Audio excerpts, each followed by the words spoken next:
Good afternoon, students. Good afternoon, sir. Good afternoon, sir.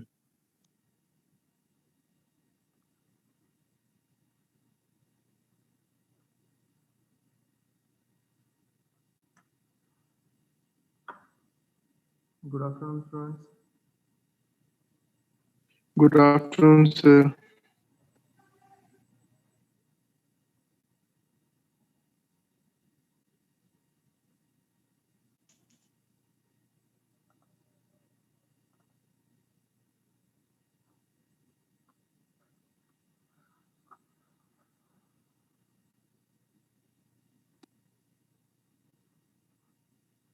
जो students सब join हो गए तो स्टार्ट करते हैं।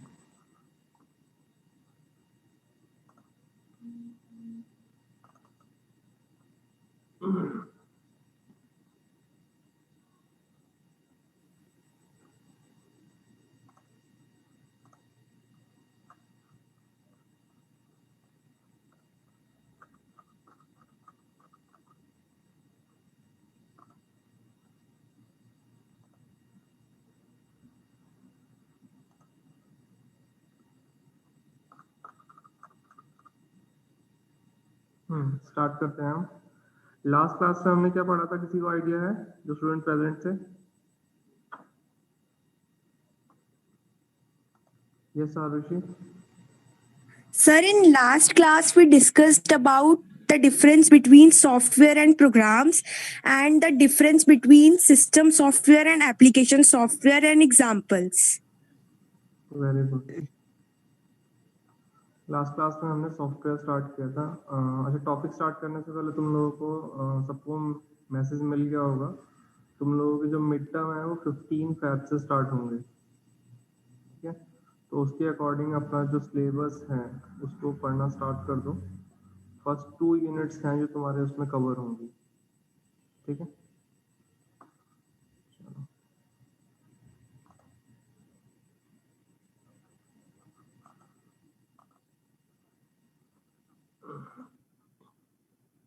लास्ट क्लास जो स्टूडेंट नहीं थे उनके लिए हम बेसिक्स एक बार फिर से डिस्कस कर लेते हैं शॉर्ट के अंदर। लास्ट क्लास में हमने डिस्कस किया था introduction to the computer software. Basically computer software consist of 2 part. First one is the computer hardware and second part is the computer software. Okay, hardware क्या होते हैं? हार्डवेयर वो पार्ट्स होते हैं जिनको हम फिजिकली टच कर सकते हैं। Okay, those are the physical hardware part. Next is computer software. तो फिर तो शायद कोई स्टूडेंट अपने आप को म्यूट रखो ताकि बाकी क्लास डिस्टर्ब ना हो।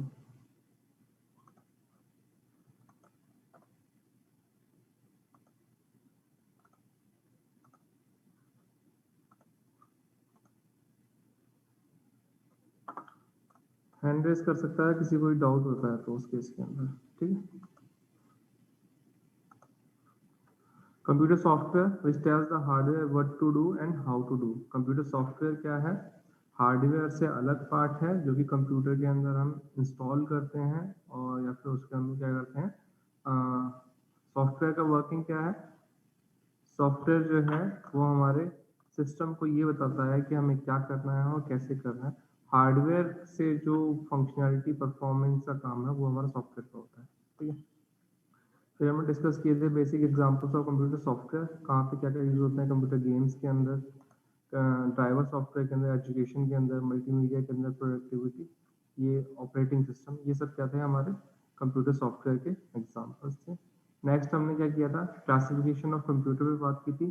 System software and application software के अंदर जो डिफरेंसेस थे बेसिस, उनको डिस्कस किया था हमने। Okay, next is the relationship between, इसको भी देख लेते हैं हम थोड़ा सा। System software and application software. System software is a collection of programs that enable the user to efficiently interact with the hardware component। System software क्या होता है?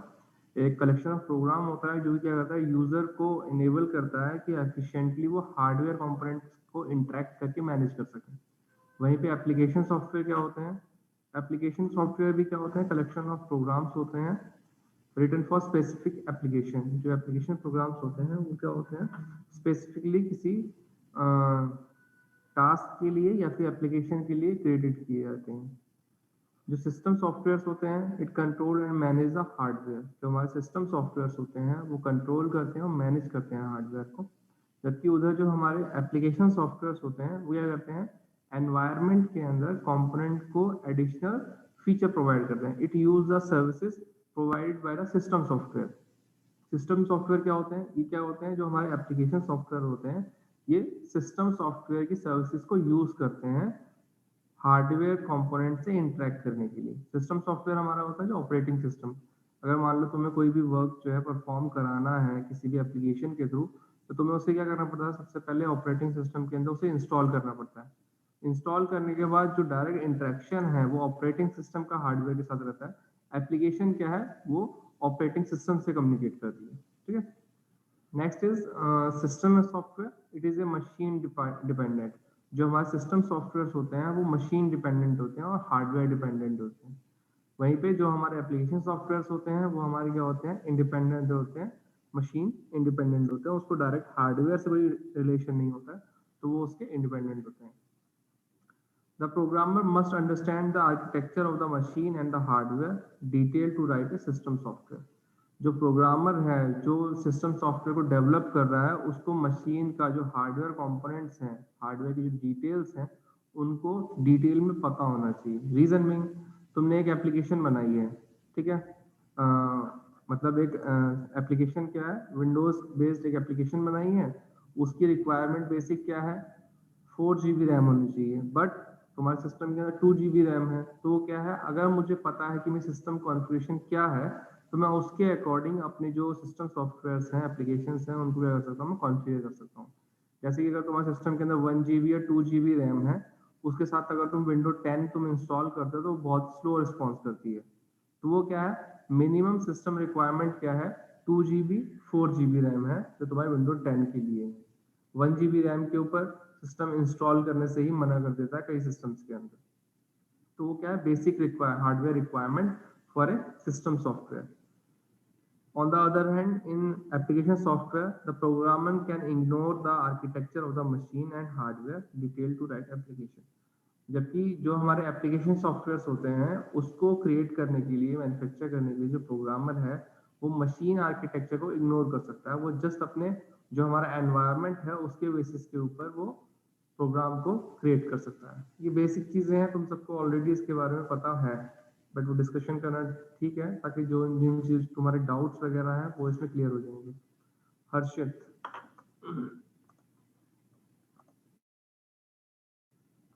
हाँ हर्षित बोलो। सर मैं बोल रहा था कि ये जैसे वाला एप्लीकेशन सॉफ्टवेयर में पॉइंट है, the programmer can ignore the architecture of the machine and hardware, but sir कई सारे एप्लीकेशन सॉफ्टवेयर होते हैं जिनको अगर आप इंस्टॉल करो तो वो बोलते हैं कि भाई मैं तो 64 बिट पे ही काम करूंगा या मैं 32 बिट पे ही काम करूंगा। तो वो 64 बिट और 32 बिट वो क्या है, हार्डवेयर है वो। सर बट वो जो मशीन है उसका उसका जो आर्किटेक्चर है वो तो है ना, जब हम विंडोज इंस्टॉल तो करते हो तो हमारा उसमें जो तुम पूछता है ना वो। एक चीज बताओ, एक मशीन जी जो है तुम्हारे पास, एक लैपटॉप है, उसके अंदर जिस लैपटॉप के अंदर तुम 62 बिट एप्लीकेशन सॉफ्टवेयर इंस्टॉल कर रहे हो विंडोज, क्या तुम उसके अंदर 64 बिट का ऑपरेटिंग सिस्टम इंस्टॉल नहीं कर सकते? कर सकते हैं सर। तो हार्डवेयर डिपेंडेंट कौन हुआ, ऑपरेटिंग सिस्टम जो है तुम्हारा वो हार्डवेयर डिपेंडेंट हो सकता है। तुम अपने ऑपरेटिंग सिस्टम जो है चाहे वो 32 बिट का हो चाहे 64 बिट का हो, तुम अपनी हार्डवेयर के ऊपर, क्योंकि वो उसके अकॉर्डिंग उसको क्रिएट किया गया है, बट एप्लीकेशन जो है वो सिर्फ ऑपरेटिंग सिस्टम के ऊपर डिपेंडेंट है, वो हार्डवेयर पे डिपेंडेंट नहीं है। उसके लिए हमें मशीन आर्किटेक्चर की जरूरत नहीं है, क्योंकि 32 बिट का क्या है, वो तुम्हारा ऑपरेटिंग सिस्टम है, 64 बिट का जो है वो तुम्हारा ऑपरेटिंग सिस्टम है। क्लियर होगा ओके कुछ? सर। हाँ सर। अगर कुछ डाउट है तो हम डिस्कस कर सकते हैं, बताओ।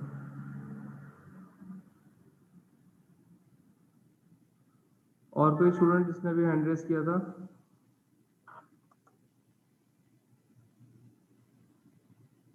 चलो ठीक है, कंटिन्यू करते हैं।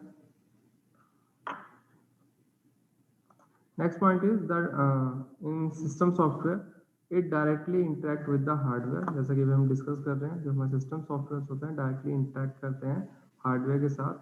On the other hand, in application software it interact with the hardware indirectly through the system call provided by the system software. जैसे कि हमने डिस्कस की, ये जो हमारे एप्लीकेशन सॉफ्टवेयर होते हैं ये भी हार्डवेयर से कम्युनिकेट करते हैं, बट इनडायरेक्टली करते हैं via system software. Okay. Writing system software is a complicated task. On the other hand, writing application software is relatively easy as compared to system software. Difference क्यों है, complex क्यों है इसको system software के लिए? कि तुम्हें हार्डवेयर कॉन्फ़िगरेशन की पहले नॉलेज होनी चाहिए, हार्डवेयर आर्किटेक्चर तुम्हें पता होना चाहिए एप्लीकेशन क्रिएट करने के लिए. ठीक है. एग्जांपल क्या है? कंपाइलर है, ऑपरेटिंग सिस्टम है. ये दोनों क्या है? एग्जांपल है सिस्टम सॉफ्टवेयर के. वहीं पे एप्लीकेशन सॉफ्टवेयर के एग्जांपल रहते हैं माइक्रोसॉफ्ट वर्ड, माइक्रोसॉफ्ट पेंट. तो माइक्रोसॉफ्ट कोई भी एप्लीकेशन जो तुम किसी सिस्टम के ऊपर इंस्टॉल करते हो अदर देन ऑपरेटिंग सिस्टम, तो वो क्या है? हमारे एप्लीकेशन सॉफ्टवेयर होते हैं. किसी को इस टॉपिक में कोई डाउट है तो बताओ.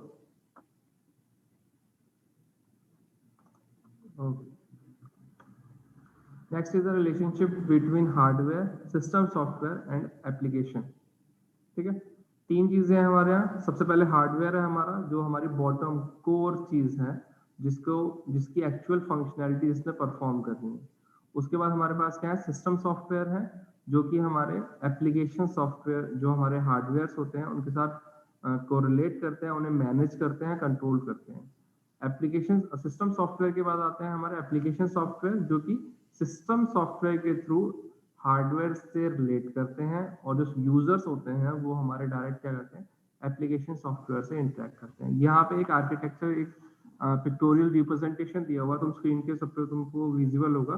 सबसे बॉटम में क्या है? Computer hardware that consist of printer, mouse, scanner, keyboard, CPU, desktop. Sorry, जो भी हमारे हार्डवेयर कंपोनेंट्स हैं वो हमारे क्या है? बेसिक हमारे लोअर लेवल के ऊपर है. नेक्स्ट इसमें क्या है? ये जो एरो है इनकमिंग और आउटगोइंग दोनों में शो कर रहा है. इसका मतलब क्या है? डेटा जो है इनपुट भी हो रहा है, आउटपुट भी हो रहा है. जो हार्डवेयर है वो किससे इंटरेक्ट कर रहा है? सिस्टम सॉफ्टवेयर से इंटरेक्ट कर रहा है. सिस्टम सॉफ्टवेयर क्या है? ऑपरेटिंग सिस्टम, कंपाइलर, जो कि हमारे क्या करते हैं? हार्डवेयर से रिलेट करके सर्विसेज प्रोवाइड करते हैं. सर्विसेज किसको प्रोवाइड करते हैं? यूजर्स, जो हमारे टॉप लेवल हैं, ये यूजर्स को क्या करते हैं? सर्विसेज प्रोवाइड करते हैं. यूजर्स के अंदर क्या आ जाते हैं हमारे, और सिस्टम सॉफ्टवेयर से इंटरेक्ट कौन करता है? हमारे एप्लीकेशन सॉफ्टवेयर करते हैं, जैसे गेम्स हो गए, spreadsheet, processor, database, web browsers, word processor. तो ये सब क्या है? वेब ब्राउजर्स क्या है? ये हमारे एप्लीकेशन सॉफ्टवेयर हो रहे हैं. क्लियर? ये बेसिक रिलेशनशिप दिया है उन्होंने हार्डवेयर, सिस्टम और एप्लीकेशन सॉफ्टवेयर की. Okay. Next is the computer BIOS and device drivers. Computer BIOS हम पहले भी डिस्कस कर चुके हैं इसके बारे में. BIOS stand for the basic input output system. It provides the basic functionality to operate and control the hardware connected to or built into computer. ये क्या कर रहा है? जो हमारा BIOS है और जो डिवाइस ड्राइवर है वो क्या करते हैं? हमें फंक्शनैलिटी प्रोवाइड करते हैं कि हम अपने हार्डवेयर जो कि मेरे सिस्टम में इंस्टॉल्ड है, मैं उनको कर सकता हूँ, उनको कंट्रोल कर सकता हूँ. बेसिक ऑपरेशन जो उसके चेंजेस हैं हम कर सकते हैं. जैसे कि BIOS में जाकर हम अपने बूट प्रायोरिटी है वो चेंज कर सकते हैं. बाय डिफॉल्ट क्या होती है? हमारी हार्ड डिस्क होती है और सीडी ड्राइव सेकंड प्रायोरिटी के ऊपर होती है. जब भी हमें प्रोसेसर का मान लो किसी विंडोज को इंस्टॉल करना है, तो उसके अंदर क्या होता है? हम सीडी ड्राइव की प्रायोरिटी फर्स्ट कर देते हैं, वहां से उसको वो बूट करता है, उसको इंस्टॉल करता है. उसके बाद बाय डिफॉल्ट क्या होता है? जो तुम्हारे सिस्टम की जो बूटिंग कॉन्फ़िगरेशन के अंदर जो हार्ड डिस्क होती है उसकी जो बूटिंग प्रायोरिटी होती है वो फर्स्ट होती है.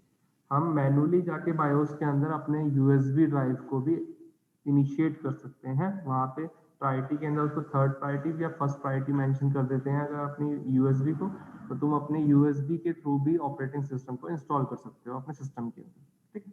ये हम चेंजेस किस में करते हैं? बायोस में जाकर करते हैं. Next is built into computer. It's a first code run by computer when it is switched on. जैसे कि हम जानते हैं ये क्या है? बिल्ड इन कोड होता है सिस्टम का. जब कंप्यूटर को फर्स्ट टर्न ऑन करते हैं तो सबसे फर्स्ट प्रोग्राम जो रन होता है वो हमारा बायोस का होता है, जो कि हमारा रोम के अंदर इंस्टॉल होता है. ठीक है. The key role of BIOS is to load and start the operating system. जो की रोल होता है उसका क्या होता है, हमारे जो ऑपरेटिंग सिस्टम है उसको लोड करना और स्टार्ट करना। उसके बाद इनिशियली क्या होता है, हम पावर स्विच ऑन करते हैं, बायोस बूट होता है, बायोस बूट होने के बाद क्या करता है, ऑपरेटिंग सिस्टम को इनिशिएट करता है, लोड करता है, इनिशिएट करता है, और उसके बाद जो भी हम फंक्शनैलिटी करते हैं, वो भी फंक्शंस या फिर ऑपरेशंस परफॉर्म करते हैं अपने कंप्यूटर सिस्टम पे, वो ऑपरेटिंग सिस्टम के थ्रू करते हैं। Clear?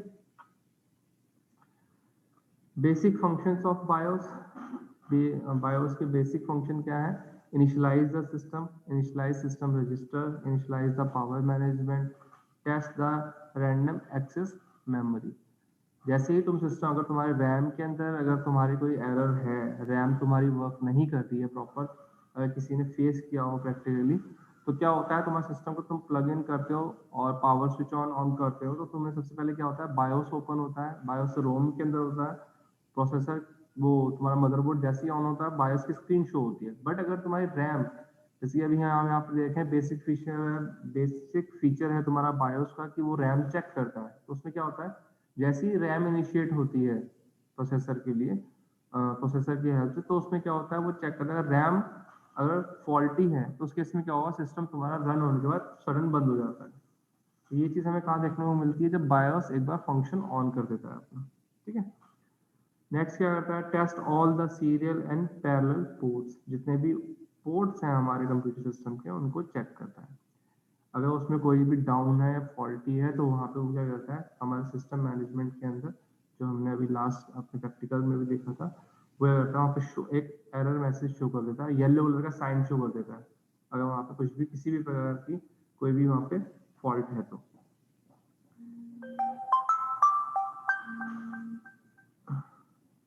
It's initialize the floppy disk drive and hard disk controllers।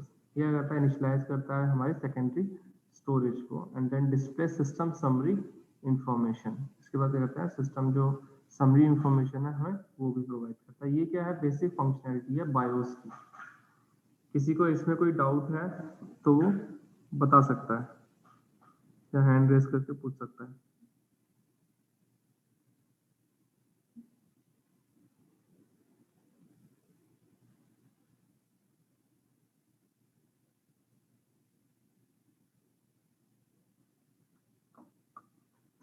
ठीक है, किसी को कोई डाउट नहीं है? सर एक ही लैपटॉप या पीसी में हम डिफरेंट मतलब मल्टी ओएस डालकर इजीली यूज कर सकते हैं, कोई प्रॉब्लम तो नहीं होती ना उससे? नहीं, वैसी कोई प्रॉब्लम नहीं होती। अगर तुम्हारे सिस्टम की कॉन्फ़िगरेशन बेसिक रिक्वायरमेंट तुम उसको फुलफिल कर रहे हो, तो उसके अंदर तुम मल्टीपल ऑपरेटिंग सिस्टम इंस्टॉल कर सकते हो। जैसे कि तुम विंडोज़ के साथ लाइनक्स या फिर यूबंटू जो है, तुम डुअल बूट के ऊपर उसे इंस्टॉल करके रन कर सकते हो। एट प्रेजेंट जो है VMware भी अवेलेबल है, वर्चुअल मशीन फंक्शनलिटी प्रोवाइड करते हैं। ऑपरेटिंग सिस्टम जैसे विंडोज़ ऑपरेटिंग सिस्टम के अंदर तुम VMware इंस्टॉल करके वर्चुअली भी तुम अपने उसके अंदर कोई भी अदर ऑपरेटिंग सिस्टम को इंस्टॉल करके रन कर सकते हो। बट सर VMware शायद उतना सेफ नहीं है। हाँ, VMware जो है प्रैक्टिकली पॉइंट ऑफ व्यू से इतना एफिशिएंटली वर्क नहीं करता है, वो शट डाउन होने, क्रैश होने के चांसेस की ज़्यादा रहते हैं।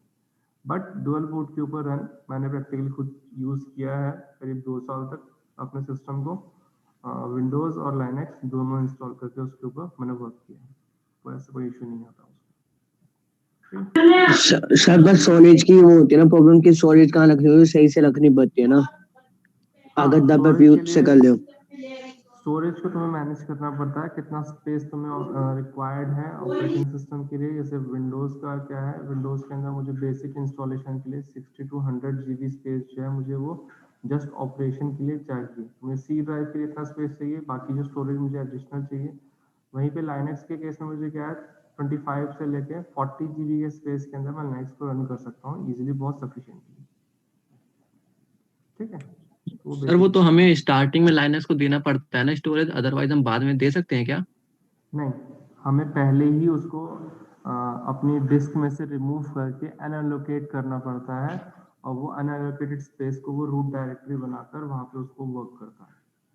हमें पहले ही उसको डेडिकेटली देना पड़ता है, हम उसको बाद में नहीं दे सकते। ठीक है, okay sir. Next is the use of operating system. The primary goal is to make a computer system convenient and efficient to use. जो प्राइमरी गोल है हमारे कंप्यूटर सिस्टम का या फिर हमारे ऑपरेटिंग सिस्टम का, वो क्या है? उसको कन्वीनियंट बनाना यूजर के लिए और एफिशिएंट। मोबाइल के अंदर एंड्रॉइड ओएस यूज करते हैं, एप्पल के अंदर आईओएस यूज करते हैं, ऐसे नोकिया के अंदर हम पहले सिम्बायोसिस ओएस यूज होता था। तो वो क्या है? हमारा ऑपरेटिंग सिस्टम है जो कि हमें इंटरेक्शन, यूजर को इंटरेक्शन प्रोवाइड करते हैं हार्डवेयर से। ठीक है, तो प्राइमरी गोल क्या है? Make a computer system convenient and efficient to use. Next is the operating system ensure that the system resources are utilized efficiently. ये क्या करता है? जो सिस्टम के अंदर जितने भी रिसोर्सेज हैं, resources in the sense CPU, monitor, memory, input output devices, इनको क्या करता है? एफिशिएंटली यूज करता है।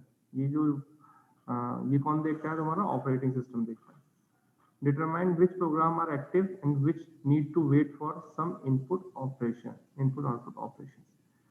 जो ऑपरेटिंग सिस्टम होता है वो इस चीज़ को भी मॉनिटर करता है कि कौन कौन से जो प्रोग्राम्स हैं हमारे एक्टिव मोड पे हैं, प्लस कौन से हमारे जो प्रोग्राम्स हैं उनको वेट में रखा जाए, ताकि जो इनपुट आउटपुट रिक्वायरमेंट है वो अवेलेबल होंगी तो वो उसको एक्टिवेट करेंगे। फॉर एग्जांपल तुमने क्या किया, एक लैन के ऊपर 3 सिस्टम है, 3-4 सिस्टम है और वो एक सिंगल रिसोर्स जो है प्रिंटर को यूज कर रहे हैं।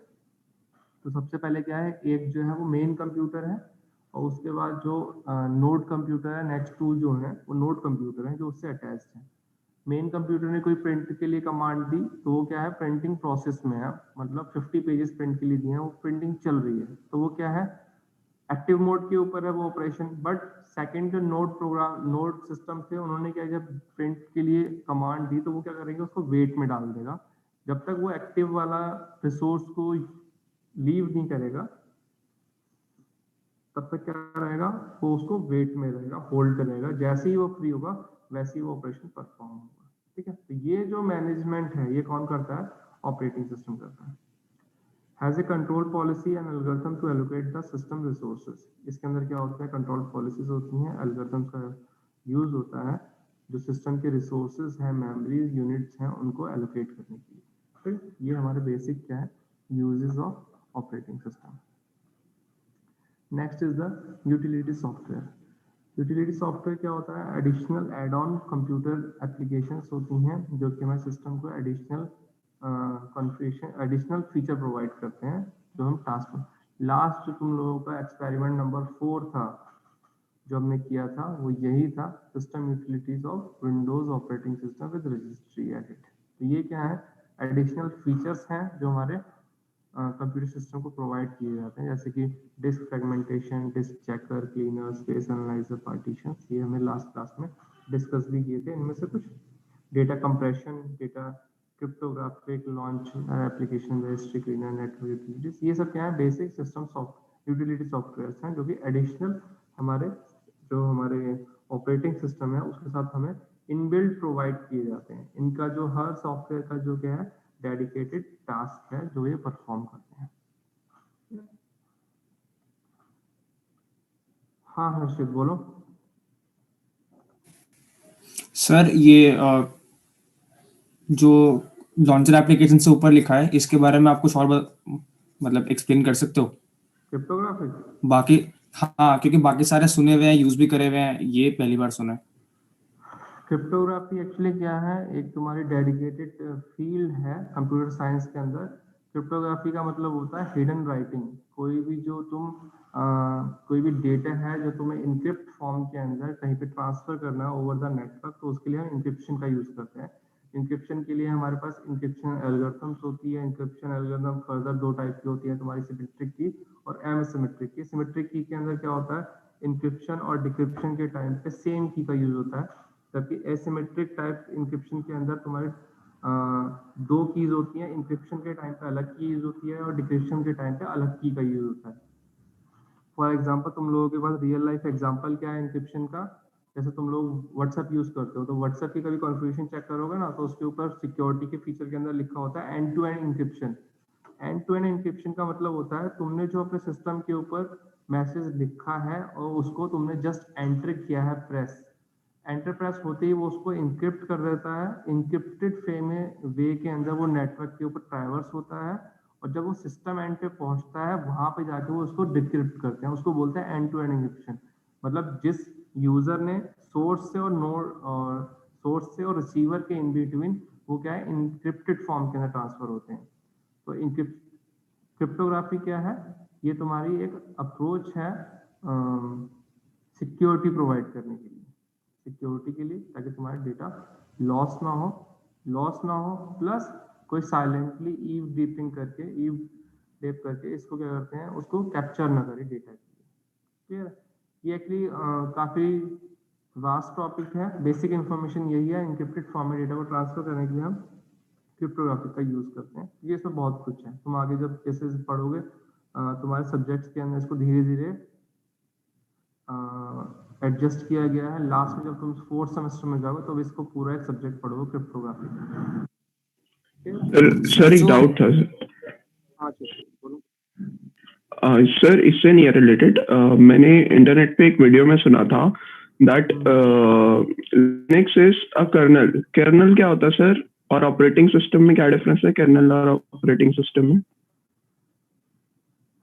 एक्चुअली कर्नल क्या है, तुम्हें मैं बिल्कुल प्रैक्टिकल पॉइंट ऑफ व्यू चला जाऊं तो मैं कर्नल एक जैसे बोलते हैं ना कोर होता है, कोर जो है बेसिक फंक्शन। तुमने देखा होगा ऑपरेटिंग सिस्टम जैसे लाइनक्स के क्या है, बहुत सारे वर्जन्स हैं, यूबंटू है, उबंटू है, और उसके बाद फ्लिंटो है, फिडरो है, डेव है, ये सब क्या है तुम्हारे लाइनक्स के वर्जन्स हैं।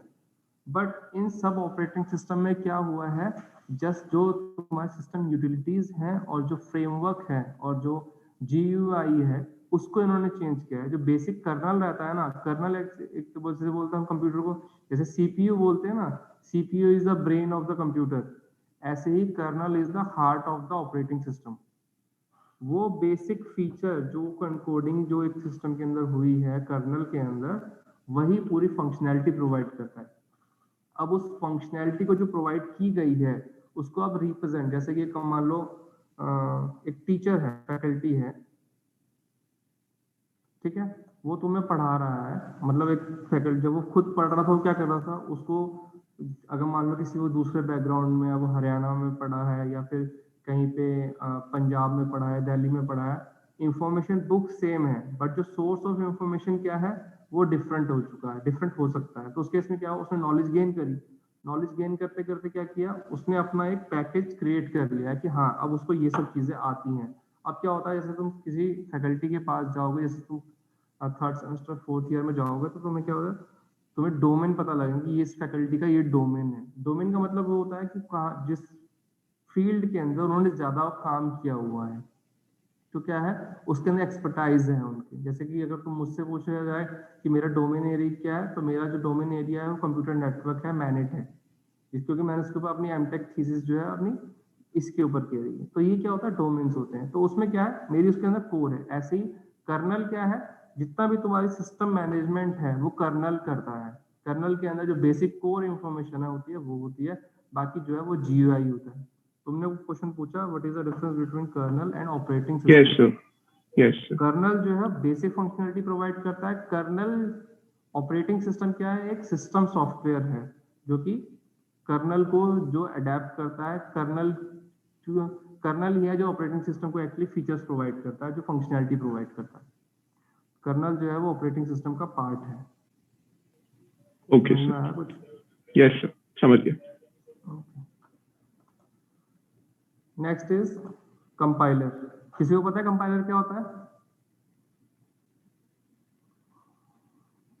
प्रोग्राम को रन करने के लिए हेल्प करता सर जो प्रोग्राम में हमने कोड लिखा होता है उसको प्रॉपर वो कंपाइल कर देता है और उसको बाइनरी फॉर्म में कर देता है, देन उसके बाद उसको रन करके हमें एज आउटपुट देता है हमारी वाली लैंग्वेज।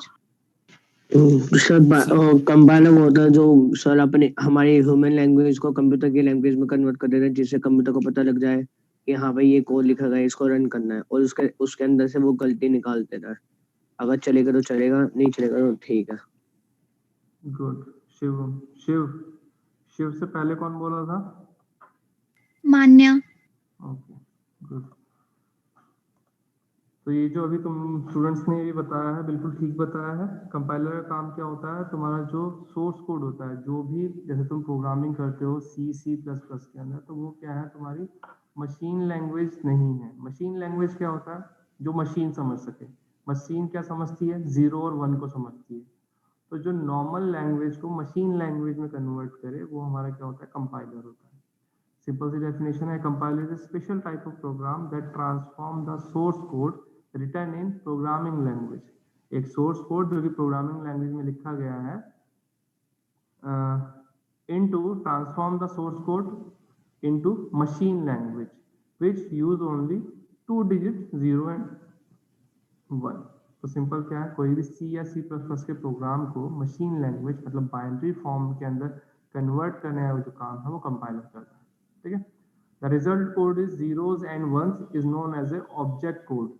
जो रिजल्ट कोड आता है 0 और 1 की फॉर्मेट के अंदर, उसको हम ऑब्जेक्ट कोड बोलते हैं। The object code is used to create a executable programme.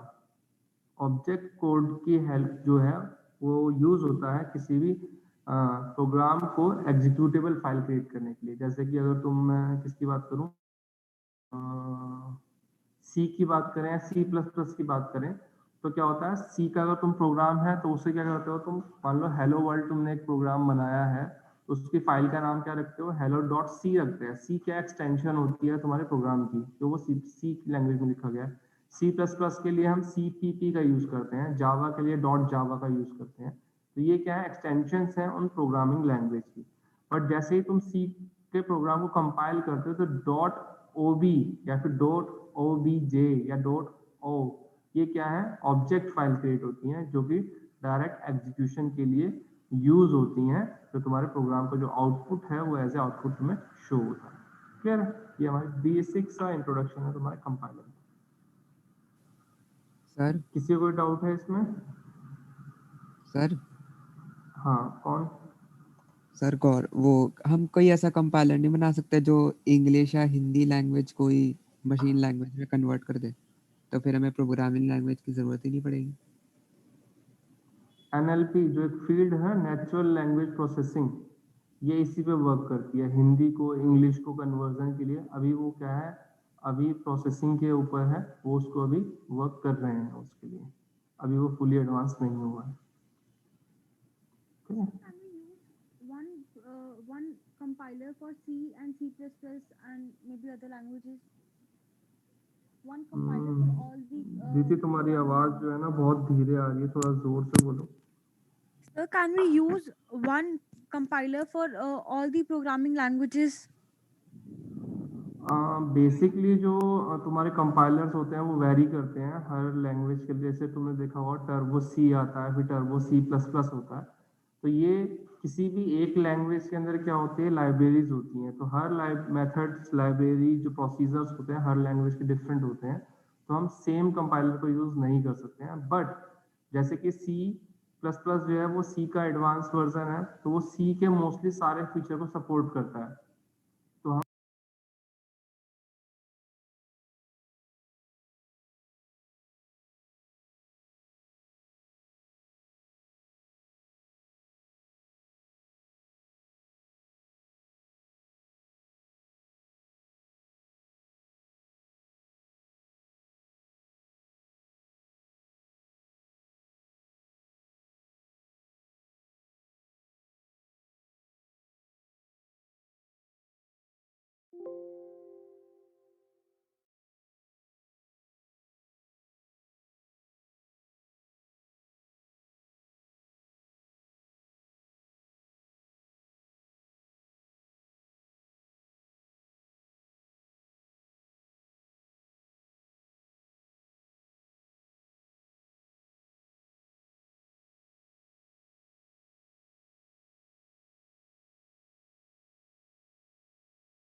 Sir मेरी अटेंडेंस मार्क नहीं हो रही, उसमें लिखा है due to heavy traffic some tools might not be available.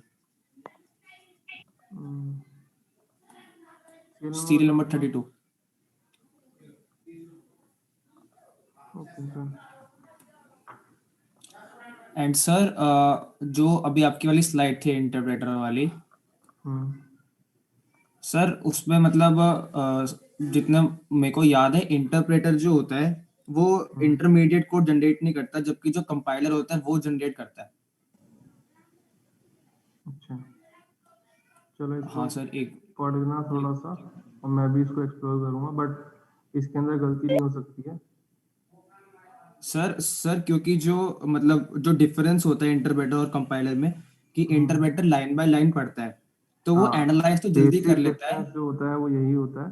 Compiler जो होता है थ्रू आउट द जो हमारा प्रोग्राम होता है उसको वन टाइम के अंदर कन्वर्ट कर देता है मशीन लैंग्वेज के अंदर। जो इंटरप्रेटर होता है वो लाइन बाय लाइन उनको कन्वर्जन करता है। बिल्कुल सर, तो जो हमारा होता है कंपाइलर वो टाइम ज्यादा लेता है बट वो एग्जीक्यूट जल्दी कर लेता है, और वो एग्जीक्यूट इसलिए जल्दी करता है क्योंकि वो इंटरमीडिएट फॉर्म करता है, जो कि इंटरप्रेटर में कमी है। चलो इसको हम डिस्कस करेंगे नेक्स्ट लेक्चर के अंदर।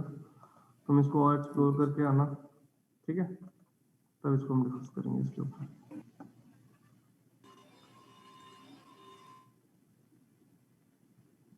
सर वो अटेंडेंस मार्क नहीं हो रही। मेरे को सीरियल नंबर बताओ अपना। Sir 31। Hello sir ji. Sir एक बार कार्तिक गुप्ता एक ही भी देखना, 15 की मार्क हो गई है। हाँ हो गई है। Okay sir. 29 just 09 sir 48 Ayush. 1 by 1। Sir मेरी देख लो एक बार 48 आई। आयुष हो गई है तुम्हारी अटेंडेंस। सर 50 कार्तिक गुप्ता। 50 कार्तिक गुप्ता नहीं हुई है। और बताओ। Sir Priyansh Bhardwaj. Sir 09 Shoaib Ahmed. Sir 35 Muskan Sharma.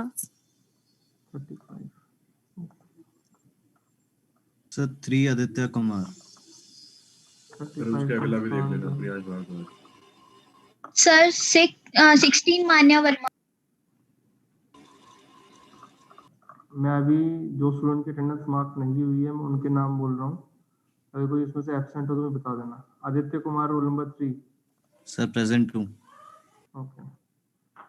चैतन्य अरोड़ा।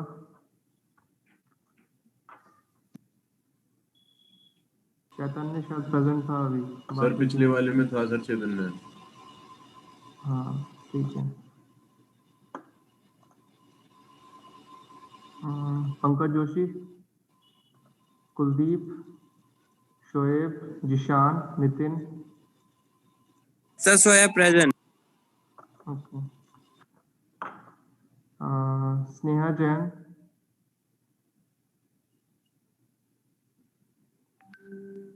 अनुराग sir Sneha Jain present. Okay. Anurag Sharma sir present है।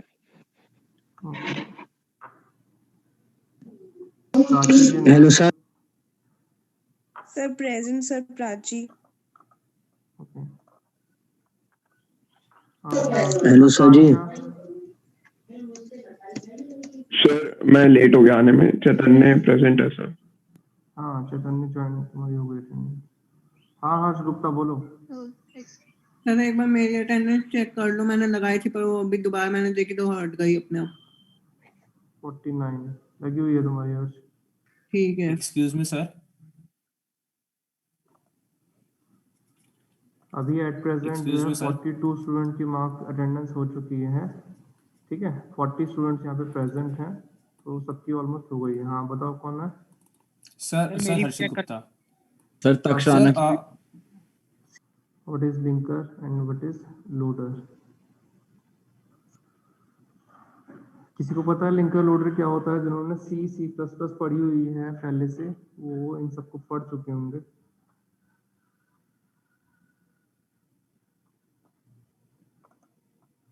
चलो टाइम वेस्ट नहीं करते हैं। ऑल्सो कॉल्ड लिंकर एडिटर और बाइंडर। जो हमारा लिंकर्स होते हैं उनको हम लिंक एडिटर भी बोलते हैं, बाइंडर भी बोलते हैं। A program that combine the object modules to form a executable program. एक प्रोग्राम जो कि ऑब्जेक्ट मॉड्यूल, जो हमारे कंपाइलर जो फाइल क्रिएट करता है उसको एग्जीक्यूटेबल फॉर्म के अंदर कन्वर्ट करते हैं, वो हमारे क्या होते हैं, लिंकर्स होते हैं। In case of a large program, programmer prefer to break the code into small module as this simplify the programming task। अगर कोई हमारे पास लार्ज प्रोग्राम होता है तो प्रोग्रामर क्या करता है, उसको स्मॉल मॉड्यूल में डिवाइड कर देता है, ठीक, ताकि उसका जो टास्क है उसको करने में इजी हो। जैसे कि जितने भी बड़े प्रोग्राम्स होते हैं, मतलब HCL है, इन्फोसिस है, जिन पर वर्क करते हैं, वो क्या करते हैं, स्मॉल पार्ट्स में उसे डिवाइड कर देती है और उसके हर पार्ट क्या करता है, डेडिकेटेड टीम को, कुछ पार्ट जैसे डिबगिंग के लिए है, कुछ डेवलपमेंट के लिए, कुछ इम्प्रूवमेंट के लिए, कुछ पैचिंग के लिए, कुछ एड ऑन के लिए, तो वो क्या करते हैं, उन्हें अलग अलग मॉड्यूल्स में डिवाइड करके अलग अलग टीम को प्रोवाइड किया जाती है और बाद में उनको क्या करते हैं, कंबाइन करके उसे आउटपुट जो एग्जीक्यूटेबल फाइल है उसे क्रिएट किया जाता है, ठीक है। When the source code of the all the module have been converted into object file, all the modules need to put together which is done by the linker. जब source code है जितने भी modules का, उसको हम object code के अंदर convert कर देते हैं, तो उनको साथ सब जो मॉड्यूल्स हैं बाकी के, उनको सबको कंबाइन करने का जो काम है वो लिंकर करता है। जैसे कि लिंक से तुम इसका मीनिंग निकाल सकते हो, लिंक का काम क्या है, जो डिफरेंट मॉड्यूल्स हैं उनकी लिंकिंग प्रोवाइड करना। Compiler automatically invoke the linker as a last step in the compiling a program. तो कंपाइलर जो है ऑटोमेटिकली लिंकर को इन्वोक करता है अपने कंपाइलिंग के लास्ट स्टेप के अंदर, जहाँ पर जितने भी डिफरेंट मॉड्यूल्स होते हैं वो उनको कंपाइल करके क्या करता है, लिंकिंग करके लास्ट में सॉलिडेड हमें ऑब्जेक्ट फाइल क्रिएट कर देता है। Loader is a special type of program that copies program from a storage device to the main memory where they can execute. जो हमारा लोडर क्या होता है, एक स्पेशल प्रोग्राम होता है जो कि एक प्रोग्राम की कॉपी क्या करता है, हमारी सेकेंडरी स्टोरेज से उठाकर मेन मेमोरी के अंदर डालता है ताकि वो वहाँ से एग्जीक्यूट हो सके। हम अभी लास्ट क्लासेस में यही पढ़ते आ रहे हैं कि जो भी प्रोग्राम्स होते हैं वो जो एग्जीक्यूट होते हैं वो मेन मेमोरी से होते हैं। मेन मेमोरी से क्या होते हैं कि मेन मेमोरी क्या होती है, हमारे प्रोसेसर से डायरेक्टली कम्युनिकेट करती है by intermediate memory that is known as cache memory, clear है। Most loader are transparent to the users. जो जितने भी लोडर्स होते हैं वो ट्रांसपेरेंट होते हैं हमारे यूजर के लिए। यूजर्स को क्या होते हैं, उनकी नॉलेज होती है। ये जो होते हैं हमारे बेसिक लिंकर एंड लोडर। किसी को कोई डाउट है लिंकर और लोडर के लिए क्या होते हैं तो पूछ सकता है। समझ नहीं आया सर ये वाला। लिंकर या लोडर? सर दोनों ही, चलो कंफ्यूज हो गया सर। ठीक है, बेसिक से स्टार्ट करते हैं इसको। लिंकर होता क्या है, लोडर होता क्या है। लिंकर का काम क्या है, लिंकिंग का है, नाम जैसे बता रहा है। लोडर का काम, दोनों का जो नाम, जो वर्किंग है, इनके जो नेम है उससे रिफ्लेक्ट होती है। अगर कोई भी एक प्रोग्राम है उसको हमने स्मॉल, अभी जो भी हम प्रोग्राम को एग्जीक्यूट करते हैं, कोई भी बड़ा प्रोग्राम है, छोटा प्रोग्राम है, एक कंपाइलर भी अपने एंड के ऊपर, तुमने देखा होगा थ्रेड्स के फॉर्म में वर्क होता है। एक प्रोग्राम है उसके मल्टीपल थ्रेड्स हो सकते हैं, हर प्रोसेस के लिए एक डिफरेंट थ्रेड होती है, ठीक है। तो अगर कोई प्रोग्राम है उसके अंदर मल्टीपल मॉड्यूल्स हैं, तो जो मल्टीपल मॉड्यूल्स को लास्ट में कंपाइल करने के लिए बाद जो ऑब्जेक्ट फाइल क्रिएट करती है, तो सारे मॉड्यूल को एक साथ लाइन अप करके, इसका एक बेसिक सा एग्जांपल ले लेते हैं हम कि जैसे कि एक कैलकुलेटर है। कैलकुलेटर के अंदर क्या है, एडिशन का भी काम है, एडिशन का काम है, सब्ट्रैक्शन है, मल्टीप्लिकेशन है, डिवीजन है, ठीक है। तो सबका क्या है, अलग अलग टास्क है। मैंने क्या किया, एक मॉड्यूल क्रिएट किया जिसका काम सिर्फ क्या था, एडिशन करना था। फिर एक मॉड्यूल लिया जिसका काम सिर्फ क्या था, सब्ट्रैक्शन था, फिर डिवीजन था। ऐसे ही उन सब मॉड्यूल्स को मैंने अलग अलग क्या कर लिया, क्रिएट कर लिया। उसके बाद जब मैं उसे कंपाइलर के लिए, उसे कंपाइल करने के लिए, कंपाइलर क्या करता है, ऑब्जेक्ट फाइल के अंदर उसे कन्वर्ट करता है। ऑब्जेक्ट फाइल क्या होते हैं, डायरेक्ट एग्जीक्यूटेबल फाइल्स होती हैं, जो कि बाद में क्या हम उसे डायरेक्ट एग्जीक्यूट कर सकते हैं, क्लियर है।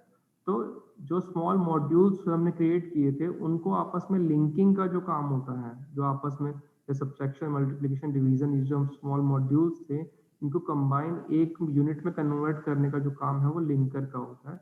लिंकर क्या करता है, जितने भी मॉड्यूल्स होते हैं उनको क्या करता है, सिंगल फाइल के अंदर क्रिएट करने के लिए यूजफुल होता है। ये तो काम होता है लिंकर का।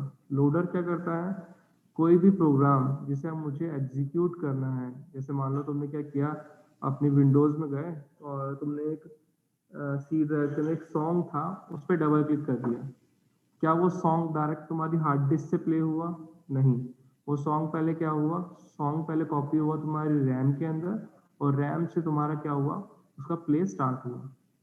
इसका एग्जांपल तुम्हें अगर इसको एनालाइज करना हो कि क्या ऐसा प्रैक्टिकली होता है तो तुम इसको करके देख सकते हो, तुम्हें इसको पता लगेगा। तुम कोई एक पेन ड्राइव लो, उसके अंदर कोई हैवी मूवी डालो 2 या 3 GB की, ठीक है, या फिर अपने फ़ोन के अंदर कोई मूवी डालो, उसको फ़ोन को डायरेक्ट अपने सिस्टम के अंदर लैपटॉप से कनेक्ट करो या फिर पेन ड्राइव को कनेक्ट करो। पेन ड्राइव को कनेक्ट करने के बाद उसको कॉपी मत करो मूवी को अपने सिस्टम के अंदर, पेन ड्राइव से डायरेक्ट उसको डबल क्लिक करके प्ले करने की कोशिश करो। तो क्या होगा, पहले एक उसे वो कॉपी करेगा अपनी टेम्परेरी के अंदर और फिर वहाँ से क्या करेगा, एग्जीक्यूशन जो है उसका स्टार्ट करेगा। तो ये जो होता है हमारा बेसिक फीचर होता है किसका, लोड। ये जो फीचर प्रोवाइड करता है ये हमारा लोडर होता है, जिसको फीचर प्रोवाइड करता है। किसी को कोई डाउट है इससे रिलेटेड तो बताओ सर।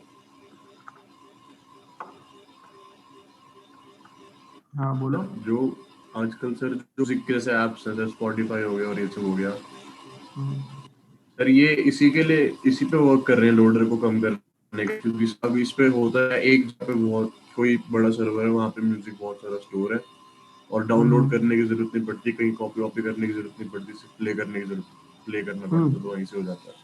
हाँ, उस केस के अंदर तुम्हारा जस्ट तुम सर्वर की जो तुम्हारे क्लाइंट सर्वर आर्किटेक्चर है, तुम वहाँ पे उसका वर्क कर रहे हो, वहाँ पे लोडर की फंक्शनलिटी खत्म ही हो जाती है ना। लोडर वहाँ वर्क करता है जब तुम एक अपने पर्सनल पीसी पे वर्क कर रहे हो, तुम सेकेंडरी स्टोरेज से कुछ वहाँ पे एग्जीक्यूट करने की ट्राई कर रहे हो, तो वो क्या होता है, तुम्हारे प्राइमरी मेमोरी के अंदर पहले कॉपी होता है, फिर वहाँ से उसका एग्जीक्यूशन स्टार्ट होता है। ये जो ट्रांसमिशन होता है वो जो होता है वो होता है लोडर के थ्रू।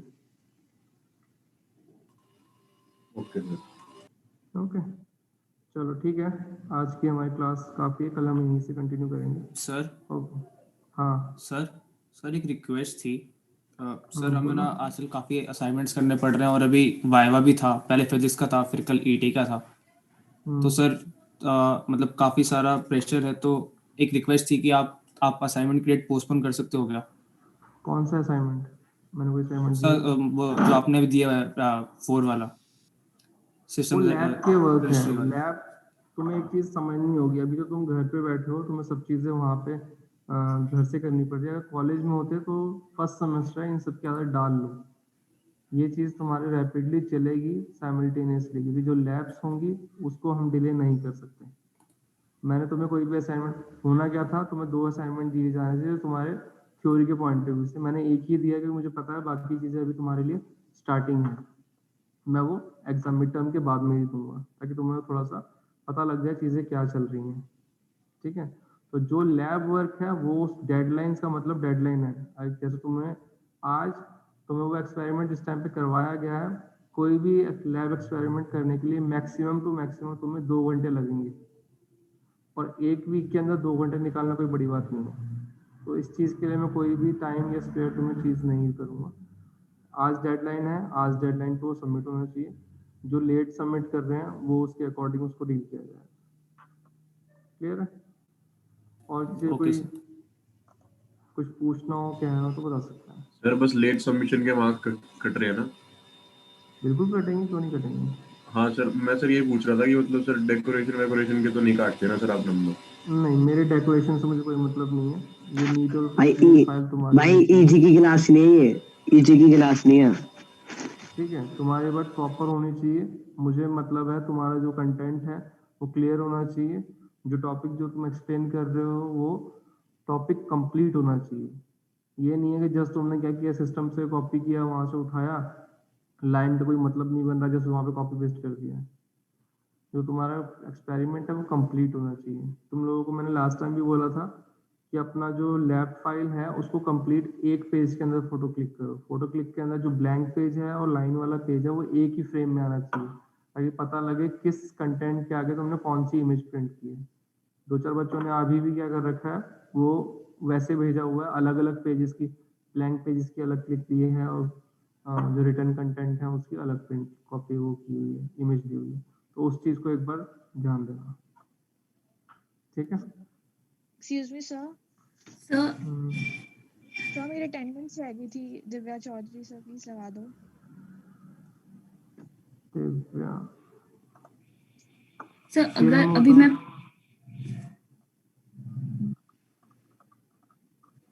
दिव्या सीरियल नंबर क्या है तुम्हारा? Sir 33। Okay thank you sir. Sir बोलो। अगर अभी मैं प्रिंट आउट्स ना लगा पाऊँ, लाइक स्क्रीनशॉट अगर अपलोड कर दो तो ठीक रहेगा, चलेगा? क्योंकि यहाँ पे प्रिंट कोई आउट इशू नहीं, तुम्हारे पास स्क्रीनशॉट्स होने चाहिए, जब भी तुम उसको प्रिंट कराना चाहो करा सकते हो। अभी जस्ट उसको तुम अपनी सॉफ्ट कॉपी अगर प्रिंट नहीं निकाल पा रहे हो तो जस्ट स्क्रीनशॉट को अपनी वर्ड फाइल के अंदर या इमेज के अंदर जस्ट कॉपी कर दो, कोई इशू नहीं है मुझे। Okay sir. सर जो पहले वाली फाइल थी उसमें मतलब जैसे भी आप अभी बताए कि वो लगा सकते हैं स्क्रीनशॉट, तो पहले नहीं पता था तो लगाए नहीं, तो सर उसके मार्क्स कटेंगे? नहीं, वैसे कोई इशू नहीं। फर्स्ट 2 एक्सपेरिमेंट में कोई भी एडिशनल लैब के पॉइंट ऑफ व्यू से, फाइल के पॉइंट ऑफ व्यू से कोई भी मार्क्स नहीं कटेंगे। बट 3rd और 4th तक तो मैं काफ़ी चीज़ें डिटेल में बताई जा चुकी हैं।